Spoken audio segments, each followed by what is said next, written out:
Hello hi नमस्ते. मी मनीषा कदम माझ्या YouTube चॅनलमध्ये तुमचं खूप खूप स्वागत करते. तर आता गरमीचे दिवस सुरू आहे, उन्हाळा सुरू आहे. तर तेच मी लक्षात घेऊन तुमच्यासाठी मी घेऊन आले आहे 4 असे ड्रिंक्स जे पिऊन तुम्हाला हेल्दी तर आहेच आहे, पण असे थंडक पण देणार आहे शरीराला. झटपट बनणारे असे 4 ड्रिंक्स आहे. कमी साहित्यात पौष्टिक असे हे ड्रिंक्स आपण कसे बनवले ते आता आपण बघूया. चला तुम्ही पण माझ्याबरोबर बघा. चला तर मग.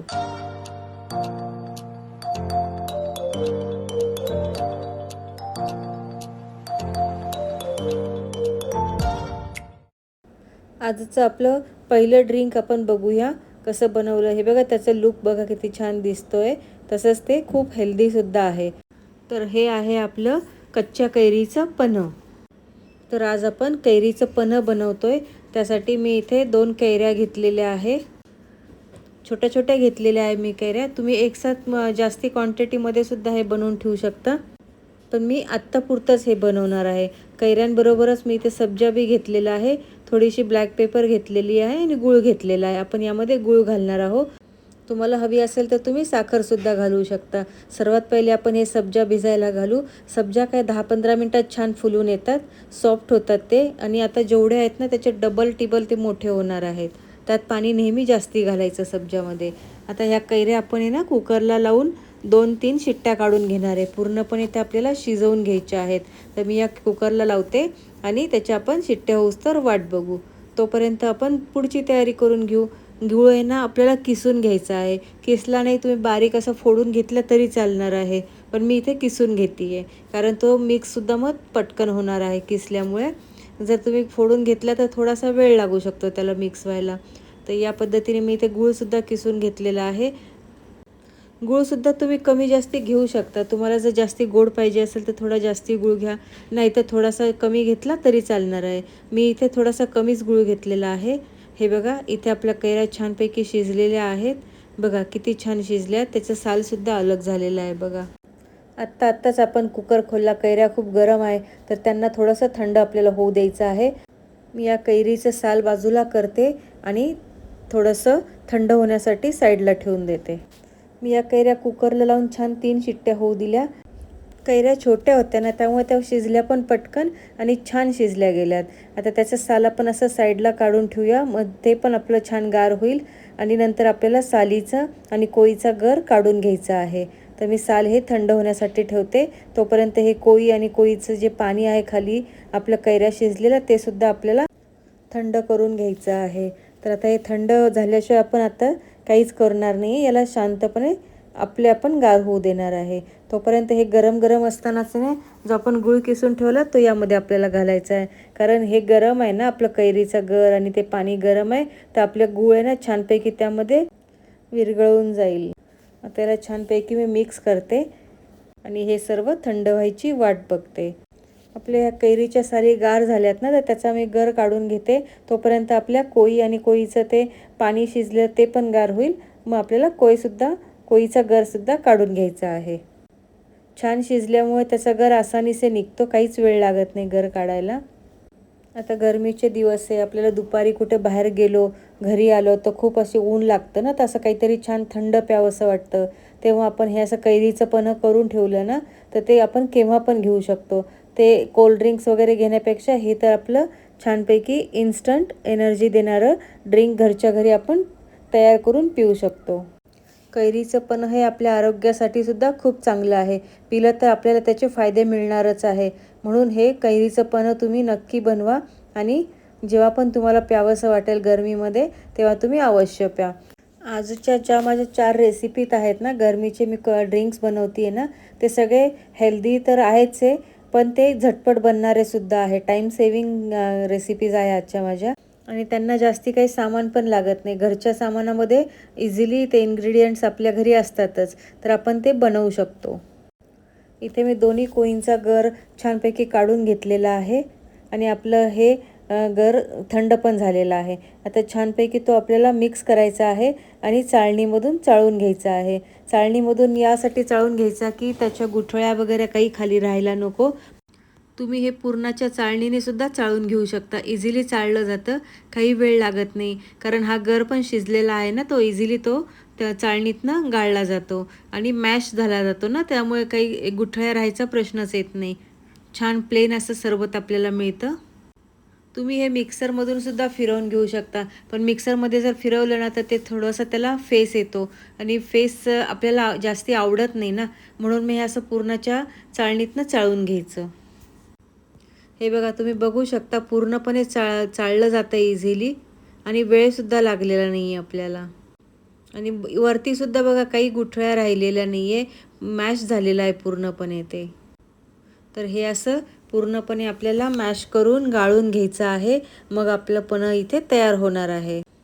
चला मी हे पूर्णपणे चाळून घेते आणि नंतर तुम्हाला चाळणी बाजूला करून दाखवते की खाली कसं आपलं पन्ह झालेलं आहे. हे बघा कलर पण बघा किती सुंदर आलेला आपल्या पन्ह्याला. बनवायला काहीच वेळ लागला नाही, फक्त या कैऱ्या शिजायला कुकरच्या शिट्ट्या घेण्यासाठी वेळ लागलेला आहे आणि नंतर याला थंड होऊ दिलं, तेवढा वेळ लागलेला आहे.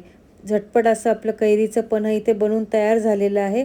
त्यामध्ये मी थोडीशी मिरी पावडर घालते आहे. ऑप्शनल आहे ही, तुम्हाला जर हवी असेल तर तुम्ही घाला, स्किप केली तरी चालणार आहे. पण मिरी पावडरनी कशी टेस्ट अजून त्याची छान होऊन जाते, म्हणून मी थोडीशी मिरी पावडर इथे घातलेली आहे. चला आता हे छानपैकी आपण ग्लासामध्ये सर्व करूया. ग्लासात सर्व करताना हे सब्जा जे आपण भिजत घातले होते ना, ते आधी आपण घालायचे. सब्जा तर किती थंडक देतं हे आपल्याला माहितीच आहे. सब्जाचे फायदेसुद्धा आपल्याला माहितीच आहे. सब्जा घेतला मी ग्लासामध्ये, त्याचबरोबर पन्ह आपल्याला थंड थंड प्यायचं आहे, म्हणून मी बर्फाचे तुकडेसुद्धा घेतलेले आहे आणि आपलं हे पन्ह छान ग्लासमध्ये घेतलेलं आहे आणि पुदिन्याच्या पत्त्याने छानपैकी गार्निश केलं आहे. तर या पद्धतीने आपलं थंड थंड असं कैरीचं पन्ह तयार आहे. खूपच चविष्ट लागतं हे. तुम्ही हे नक्की ट्राय करा घरी, तुम्हाला सुद्धा हे खूप आवडेल. दिसतं पण किती सुंदर बघा, कलर पण छान आलेला आहे. आता आपण आपल्या दुसऱ्या रेसिपीकडे जाऊया. आजची माझी दुसरी रेसिपी आहे आवळ्याचं सरबत. आवळासुद्धा किती पौष्टिक असतो हे तर आपल्याला माहितीच आहे. तर आता चला आवळ्याचं सरबत आपण पाहूया. त्यासाठी मी ते आवळा असं बारीक बारीक कट करून घेतलेला आहे, त्याच्या बिया काढून. आणि त्याचबरोबर आपण लिंबाचा रस पण यामध्ये घालणार आहोत. त्याचबरोबर आलं घेतलेलं आहे आणि जिऱ्याची पूड केलेली आहे मी, जिरे भाजून घेऊन, आणि थोडीशी मिरी पावडर आणि साखर घेतलेली आहे. तर सगळ्यात पहिल्यांदा आपल्याला काय करायचं आहे, एका मिक्सरच्या भांड्यामध्ये आवळे घ्यायचे, आलं घ्यायचं, आलं थोडंसं जास्ती घ्यायचं आणि भाजलेल्या जिऱ्याची पूड घ्यायची आणि थोडंसं पाणी टाकून हे छान मिक्सरमध्ये फिरवून घ्यायचं. आवळ्याचं सरबत तर खूपच छान लागतं. हे बघा हे असं ते मिक्सरमधून मी बारीक करून घेतलेलं आहे. छान अशी पेस्ट बनलेली बघा, रबरबीत अशी पेस्ट बनलेली आहे. आता ही पेस्ट आपल्याला एका मलमलच्या कपड्यामध्ये घेऊन छानपैकी गाळून घ्यायची आहे. पिळून पिळून एकदम असं त्यातला सगळा अर्क काढून घ्यायचा आहे. खूप इझिली निघतो याचा अर्क आणि परत याला असं मिक्सरमध्ये फिरवून पाणी टाकून घ्यायची गरजसुद्धा पडत नाही. पूर्ण अर्क याचा निघून जातो आणि सुका सुका जो चोथा असतो ना, तेवढाच उरतो. तो चोथासुद्धा आपण उपयोगात आणू शकतो. असं म्हणतात ना की रोज एक आवळा खाल्ला पाहिजे. आवळा पण सीझनल असतो ना, तर जेव्हा पण मिळतो तो आपल्या उपयोगात आणलाच पाहिजे. तुम्ही तसाच खातो नुसता मीठ लावून किंवा त्याचं लोणचं बनवा किंवा असं सरबत बनवा, पण आवळा आपल्या पोटामध्ये गेला पाहिजे, कारण आवळा खूपच गुणकारी आहे. हे मी एका छोट्या भांड्यामध्ये घेते आणि नंतर आपल्याला याला शिजवण्यासाठी ठेवायचं आहे गॅसवर. आपण आवळे कच्चेच पिसून घेतले होते ना, बारीक करून घेतले होते, तर आता त्याला आपल्याला छान शिजू द्यायचं आहे. त्यामध्ये मी साखर घेतली आहे, छोटी वाटी मी इतकी साखर घेतलेली आहे आणि आता आपल्याला हे छान असं उकळी येऊस तर थोडासा मोठा गॅस ठेवायचा, पण जेव्हा उकळी येईल ना त्यानंतर मंद गॅसवर आपल्याला छान 10 मिनटं याला शिजू द्यायचं आहे. मधून फक्त याला हलवत राहायचं. येता जाता थोडंसं हलवलं की 10 मिनटं मंद आचेवर छान हे शिजून येतं. आणि आता कसं पातळ दिसतंय, शिजलं की छान असं गाढं गाढं होऊन जातं ते. हे बघा तर किती छान शिजलं बघा. अजूनसुद्धा याला शिजायची गरज आहे. अजून थोडा वेळ मी याला शिजू देणार आहे. शिजलं की आपल्याला आपोआप कळतं की हां आता बनलेलं आहे हे. हे बघा आता अजूनसुद्धा ह्याला अजून शिजायची गरज आहेच आहे, तर मी अजून काही वेळ त्याला शिजू देणार आहे.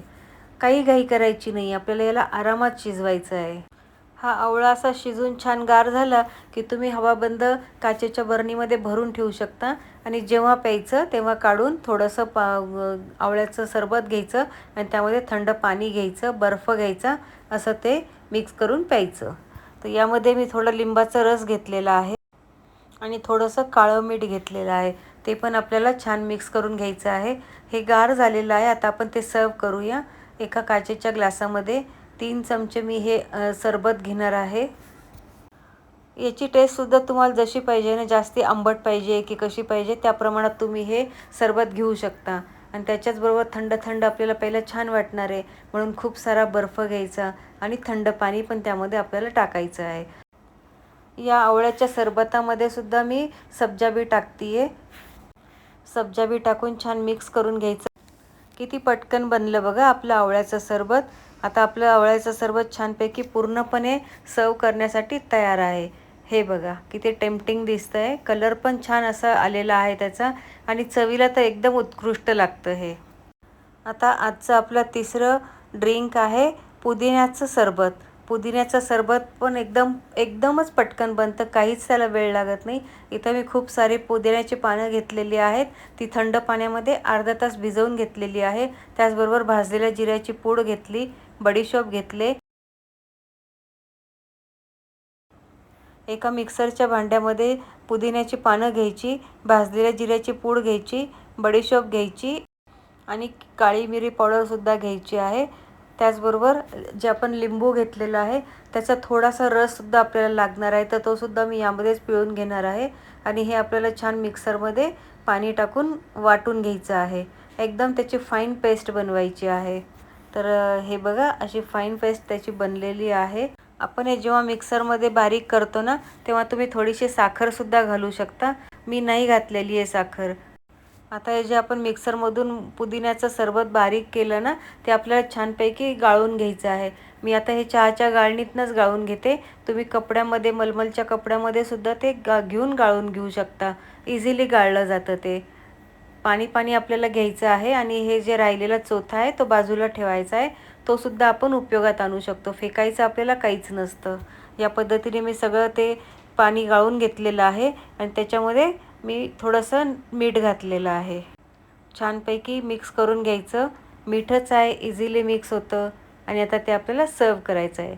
एका काचेच्या ग्लासामध्ये मी 2 चमचे पुदिन्याचं सरबत घेतलेलं आहे आणि त्यामध्ये आपल्याला थंड थंड पाणी पण टाकायचं आहे. त्याचबरोबर मी वाटताना साखर नव्हती घातली ना, तर आता मी थोडीशी साखर त्यामध्ये घालणार आहे. साखर आपल्याला छान मिक्स करून घ्यायची आहे. पुदिना थोडासा उग्र असतो ना, तर साखरेने त्याचा बॅलन्स होऊन जातो, म्हणून थोडीशी चवीला साखर टाकायची. पुदिन्याच्या पत्त्याने मी छान गार्निश केलेलं आहे.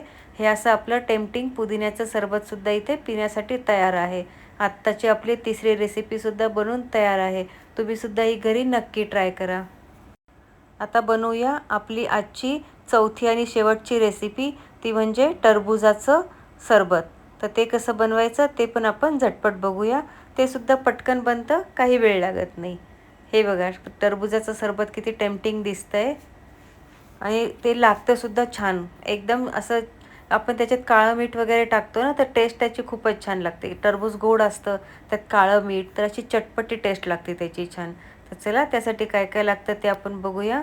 टरबुजाचं सरबत बनवण्यासाठी मी टरबुजाच्या फोडी करून घेतलेल्या आहे, त्याच्या बिया काढून टाकलेल्या आहे. त्याचबरोबर पिंक सॉल्ट घेतलेलं आहे, काळं नमक घेतलेलं आहे, साखर घेतलेलं आहे. आपण त्यात थोडासा लिंबाचा रससुद्धा घालणार आहोत आणि काही पुदिन्याची पानं घेतलेली आहे.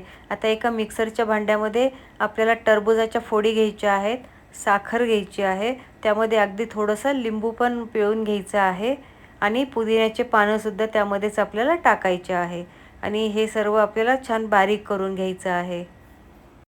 मीठ तुम्ही आत्ता घाला किंवा नंतरसुद्धा घालू शकता. मी आत्ता हे बारीक करताना मीठ घालते. काळं मीठसुद्धा मी आत्ताच घालते आणि हे छान मिक्सरमध्ये फिरवून घेते. फिरवून झाल्यावर तुम्हाला मी दाखवते कसं बनलं ते. आपलं टरबुजाचं सरबत हे बघा असं बनलेलं आहे. आता ते एका चाळणीमध्ये ते पण आपल्याला चाळून घ्यायचं आहे. ते तर काय इझिली चाळलं जातं. न चाळणं जाण्यासारखं त्याच्यामध्ये काही नाहीच आहे. हे बघा वरून टाकलं आणि खालून ते छान गाळून निघालेलं आहे. आता यामध्ये थोडासा मी चाट मसाला टाकते आहे आणि चाट मसाला पण आपण छान मिक्स करून घेऊया. चाट मसाल्याने कशी आहे याची टेस्ट अशी चटपटी लागते. तसं आपण काळं मीठ पण टाकलेलं आहे आणि पिंक सॉल्ट पण टाकलेलं आहे, तरीसुद्धा चाट मसाला थोडासा टाकायचा.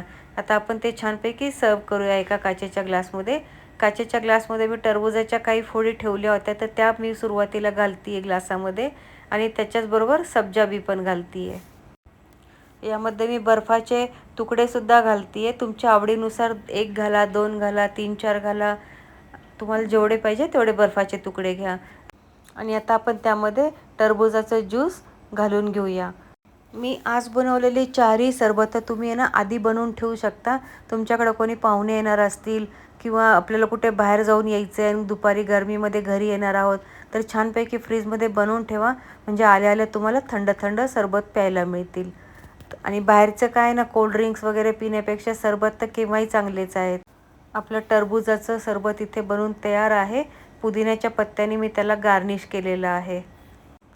दिसायला सुंदर, टेम्पटिंग, चटपटं असं आपलं टरबूजाचं सरबत इथे सर्व करण्यासाठी रेडी आहे. तर तुम्हाला माझ्या आजच्या 4ही सरबताची रेसिपी कशी वाटली मला कॉमेंट करून नक्की सांगा.